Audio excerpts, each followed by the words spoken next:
Hey, welcome in. And I just have a quick question for you here.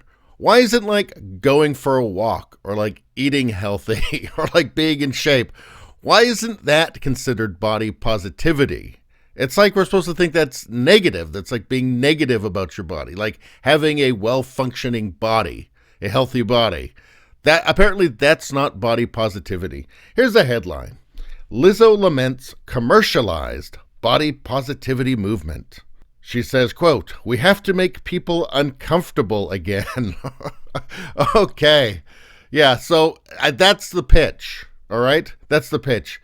You have to make people uncomfortable again. You join me and be uncomfortable. Be overweight and uncomfortable. Yeah, I don't really see the appeal in this. Western culture is becoming surreal in some aspects. Anyway, I guess if you want to be uncomfortable, you can listen to Lizzo, who is a pop singer. So, as a pop singer, is probably best qualified to give you advice on your health. All right. Says here, pop singer Lizzo may be one of the body positivity movement's biggest adherents, but she feels that it has become too commercialized. And again, this body positivity, what they call body positivity, I'm not sure that it's actually body positivity. It might be body negativity. It's certainly not about being healthy, I'll put it that way. And what is it with these people like pop singers whose entire career, their entire existence is commercialization? Why are they always complaining about things being commercialized? That's their whole life, their whole persona, their music, everything. It's commercialized. So she was speaking with Vogue here. Lizzo said that while she appreciates the inclusiveness of a body positivity movement, she felt that the commercialization of it creates a whole new set of problems that fail to help the people most in need. So I guess a whole new set of problems on top of like diabetes, I guess.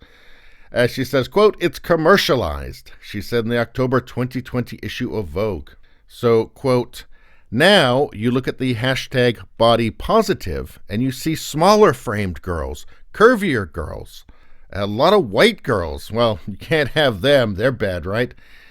Let's see, quote, "And I feel no ways about that because inclusivity is what my message is always about." Well, then why say it, right? Why say it? Apparently, you do care about that.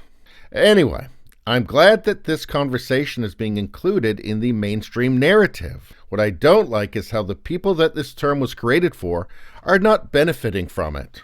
What does any of this mean? Benefiting from body positivity. So just people telling you that it's good to be overweight or morbidly obese. How does anybody benefit from that? This is what I don't understand. When I talk about how modern culture is becoming increasingly surreal, this is what I'm talking about here. Like we have to make people uncomfortable again. Why? Why do you have to do that? I think that what it is that uncomfortable to them means denying reality, because you feel uncomfortable when you have like a cognitive dissonance, when they're telling you one thing that isn't true, but demanding that you agree with them. Like 2 + 2 = 5, that sort of thing. Just going to interrupt for 1 second to say, if you like this content, subscribe so you can see more. Thanks a lot. Anyway. So let's see. According to Lizzo, the moment that something goes mainstream, it changes into something that's more acceptable. So that means that the world doesn't exactly hold to what you think 100%. Once you put it out into the world, that you can't just say something, then everybody in the world has to agree with it 100% and it can't change at all. Well, what a crime that is. Poor Lizzo. Let's see. What else does she say here? She says, quote, "Girls with back fat, girls with bellies that hang, girls with thighs that aren't separated, that overlap." It sounds like they're already uncomfortable, just physically uncomfortable. I'm not sure that body positivity helps with back pain at all. Let's see, girls with stretch marks. Girls who are in the 18+ club.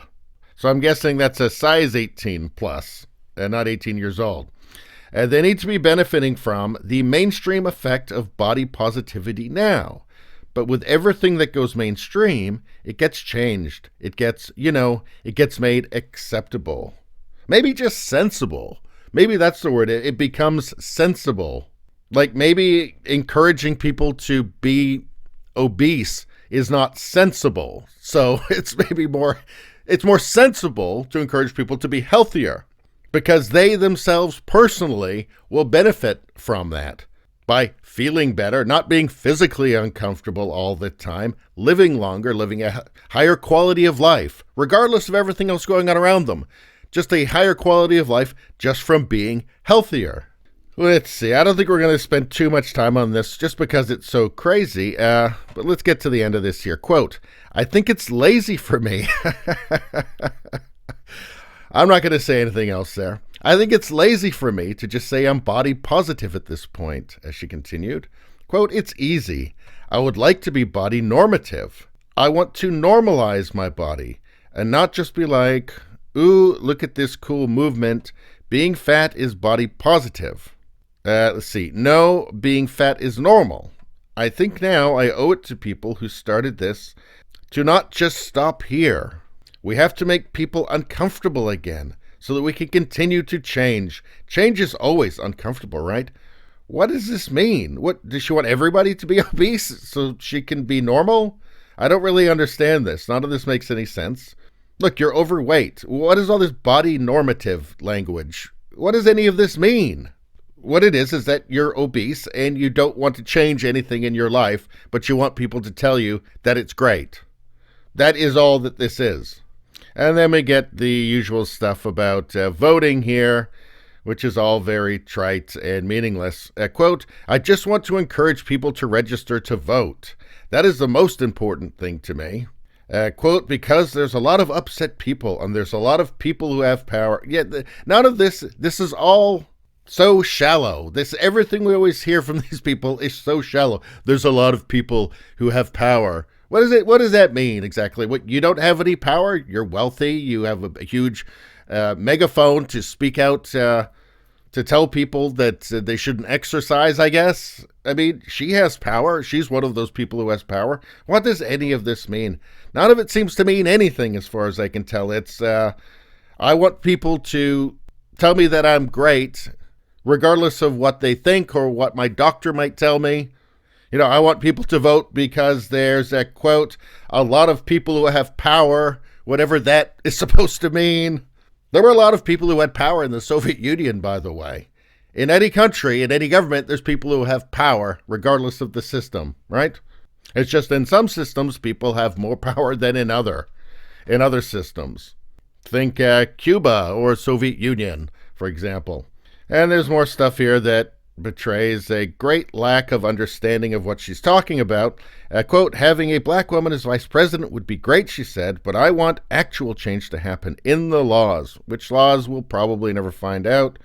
And not just on the outside, you know, not a temporary fix to a deep-rooted systemic issue. And this kind of comes around here to this body positivity thing.